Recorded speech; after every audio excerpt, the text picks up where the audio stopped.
Picture this. You wake up on what seems like an ordinary Tuesday morning in 79 AD.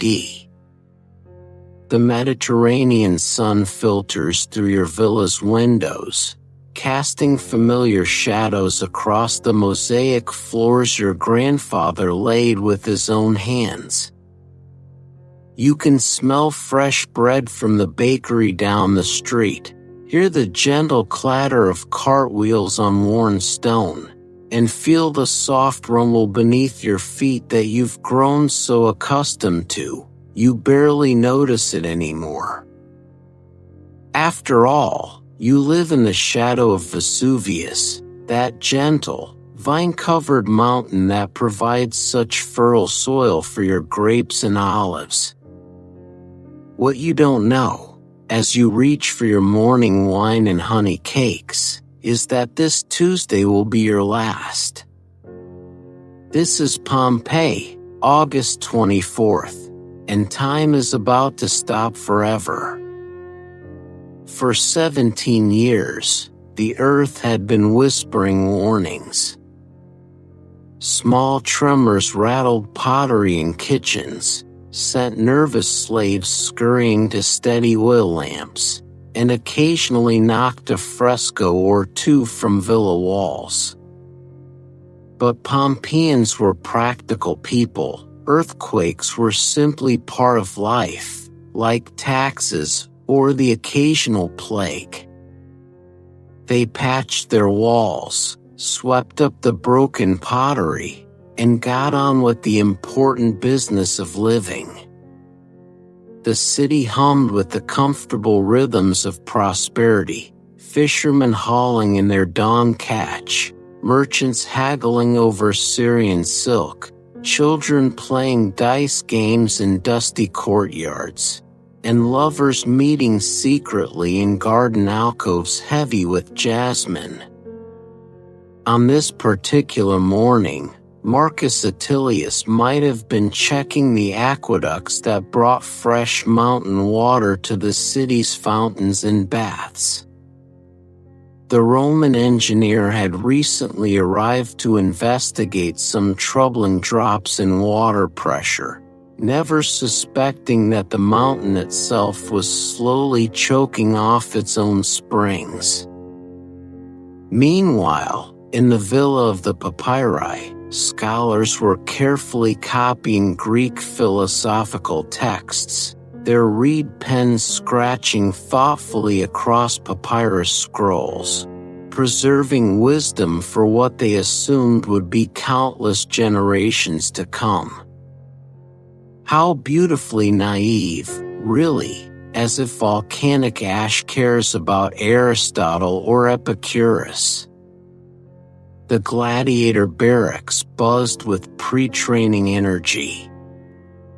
Men who had survived countless battles, who knew intimately the weight of bronze and the taste of fear, were sharpening swords and adjusting leather armor, joking about upcoming matches they would never fight. In the brothels along the Via dell'Abbondanza, walls covered in cheeky graffiti, Restituta takes off her tunic for 2 coins, and Marcus loves Spendusa, bore witness to the timeless human need for connection, even the paid kind. Love, lust, ambition, worry, hope, all the messy, beautiful complications of being human, thriving in the shadow of sleeping death. Then, around noon, Vesuvius cleared its throat. The mountain had been relatively quiet for centuries, so long that most residents had forgotten it was a volcano at all. Sure, there were those old stories their grandparents told about ancient eruptions, but those felt as distant and mythical as tales of gods walking among mortals. The first explosion sent a column of ash and pumice shooting 20 miles into the sky. Imagine a mushroom cloud of gray-white death, beautiful and terrible, blotting out the sun and turning day into an eerie, apocalyptic twilight. At first, some people actually climbed onto their rooftops to get a better look. Human curiosity, our greatest gift and most dangerous flaw, drew them outside just as the mountain began to rain destruction. The initial fallout was light pumice, porous volcanic rock no heavier than modern-day styrofoam. Annoying, certainly. Enough to make you pull your toga over your head and hurry for shelter, but not immediately deadly. Many Pompeians probably thought they could wait it out indoors, playing dice, telling stories, sharing what might be their last meals without knowing it. But Vesuvius wasn't finished. Not even close. As afternoon melted into evening, the ash grew heavier, the stones larger. Roofs began collapsing under the weight. Imagine trying to support 3 feet of concrete on structures designed for Mediterranean breezes and gentle rain. Families huddled together in sturdy rooms, parents holding children close, whispering reassurances they didn't quite believe themselves. Some tried to flee, wrapping themselves in cloth and pushing through the storm of falling stone. Others stayed, perhaps paralyzed by disbelief or simply unable to imagine leaving everything they had ever known. The real killer came in the early hours of August 25th, pyroclastic flows, superheated clouds of gas, ash, and rock racing down the mountainside at over 100 miles per hour.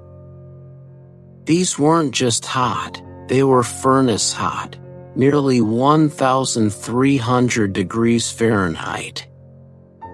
Death would have been instantaneous for most, a small mercy in an otherwise merciless disaster. The flows preserved everything in their path like a snapshot frozen in time, a dog straining against its chain, a family embracing, a man covering his face, a pregnant woman curled protectively around her unborn child. And so Pompeii slept. For 17 centuries, the city lay buried under 20 feet of volcanic debris, its stories silenced, its people frozen in their final moments.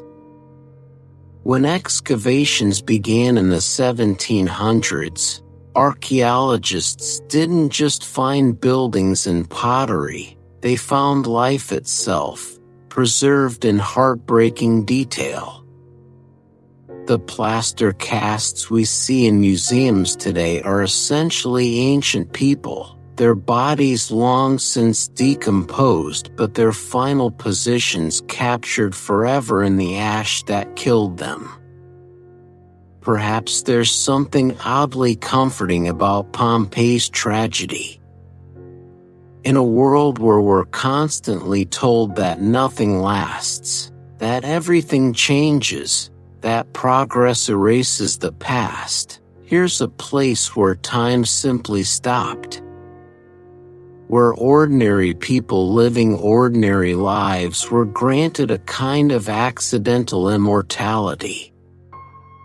Their morning routines, their love affairs, their business deals, their family dinners, all preserved not despite the volcano, but because of it.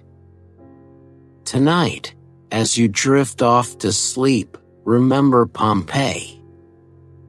Not as a cautionary tale about nature's power, but as a reminder of how precious and fleeting our ordinary moments truly are. Sweet dreams.